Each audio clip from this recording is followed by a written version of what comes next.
1952, 1971 কিংবা 2024 এদেরকে একে অপরের সঙ্গে মুখোমুখি দাঁড় করানোর কোনো সুযোগ নেই বলে মন্তব্য করেছেন ঢাকা বিশ্ববিদ্যালয়ের উপাচার্য অধ্যাপক ডক্টর নিয়াজ আহমদ খান।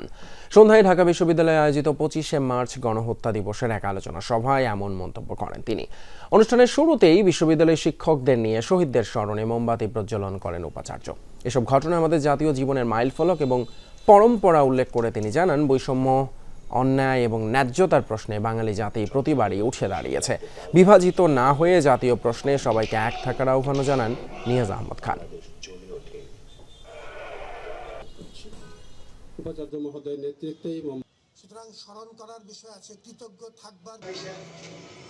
এখন একটা প্রবণতা হচ্ছে যে আমরা তুলনা করা শুরু করি 24-এর সাথে 71-এর, 52-এর সাথে 71-এর।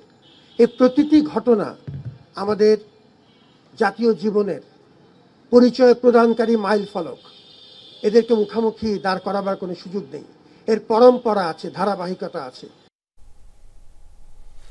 অন্যদিকে রাতে ঢাকা বিশ্ববিদ্যালয়ের জগন্নাথ হলের গণসমাধিতে মোমবাতি প্রজ্বলন এবং শ্রদ্ধা নিবেদন করেন শিক্ষক শিক্ষার্থীরা। এ সময় বিশ্ববিদ্যালয়ের উপাচার্য অধ্যাপক ডক্টর নিয়াজ আহমদ খান যোগ দেন এবং বলেন, 25শে মার্চের কাল রাত্রিকে আন্তর্জাতিক স্বীকৃতি অর্জনের জন্য সবাইকে চেষ্টা অব্যাহত রাখতে হবে। জাতীয় পর্যায়ে থেকেও চেষ্টা করার আহ্বান জানান তিনি। যে বীর মুক্তিযোদ্ধারা প্রাণ দিয়েছেন স্বাধীনতার জন্য, তাদের এই মূল্য প্রতিদিন নিজেদের স্মরণ করে দেওয়া প্রয়োজন।